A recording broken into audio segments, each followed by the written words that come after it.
Flip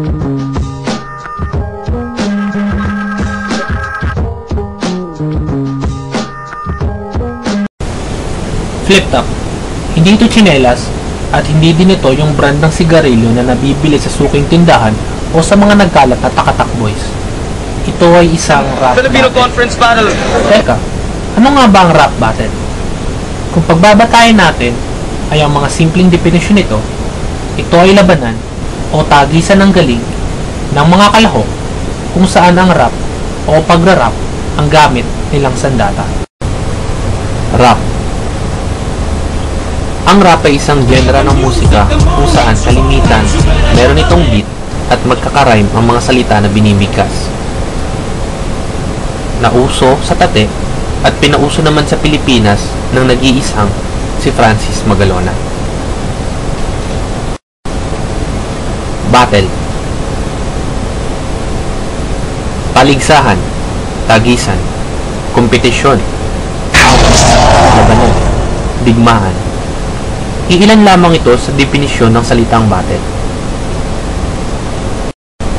So, kung pag-iisipan natin, pag pinagsama natin ang salitang rap at battle, ito ay paglalaban ng dalawang kalahok gamit ang kanilang husay sa rap. Simple lang, di ba? Pero bakit madaming hindi pabor dito? Base sa aming pagsasaliksik, isa lang ang nakita naming sagot. Cultural diversity. Bawat individual ay may sari-sariling paniniwala. Depende sa kanilang kultura, kapaligiran, at social awareness na din. Lalo na sa panahon ngayon na lahat na ata ng pwedeng makita, makikita mo na sa internet. Kung familiar ka sa rap, isa sa mga katangian nito ay ang mga pagra-rhyme ng mga nakakatawa at minsan ilang mga bastos na linya.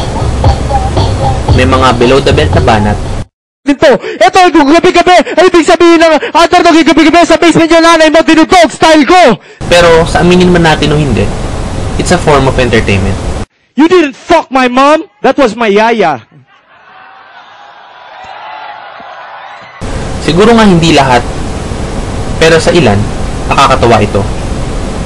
Uso-uso lang yan. Kalaunan, malalaos din. Parang issue ng Jejemon. Parang issue ni Ping Lacson. Parang issue ni Hayden at Katrina. Ngayon, wala na sila, di ba? Na-feature na din ang flip-top sa iba't ibang TV show. Tinatalakay ang epekto nito sa kabataan. Partikular, ang moralidad at ang walang pag-aalinlangang pagbubuka at paggamit ng mga inappropriate words para sa edad nila. Hindi napapansin ang kabibuhang tagline ng mga kalahok sa flip-top.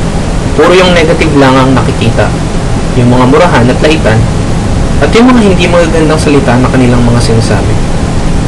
Masyadong sarado ang isip ng karamihan sa ating mga Pilipino tungkol sa mga ganitong bagay. Kung usisain nating mabuti, may mga magagandang bagay din naman na inaidudulot ang flip-top. Preparation is a form of discipline. Tulad ng anumang klase ng sport, nagprepare para din ang mga kalahok sa flip-top. May mga nakahanda silang verse, memorize, o kaya naman ay likas lang na mabibilis ang takbo ng kanilang isip at mga impromptong babanat. Talented di ka nga, dahilan para umani sila ng respeto at paghanga sa mga manonood. Kung paano nila kabibong ibalik at bitawan ang kanilang mga salita, depende sa kanilang estilo at timing. Sportsmanship, bawal ang pikon. Siguro kung dumating man ang panahon at kinilala ang flip-top bilang isang sport, para rin itong taekwondo na merong congratulatory acknowledgement sa ending, kung saan kinikilala ng bawat kalahok ang galing ng kanilang katunggali. Socialization and entertainment. Sa aminin man natin o hindi, lumalawak ang ating kakilala, kaibigan, at circle of interest kapag aware tayo sa ganitong mga bagay. Kung pabor ka ba o hindi, nasa sayo na yun. Nagbabago ang lahat ng bagay. Kung balagtasan noon, flip-top na yun. Walang permanente sa mundo. Marahil nag-aalala ka para sa kapakanan ng mga kabataan.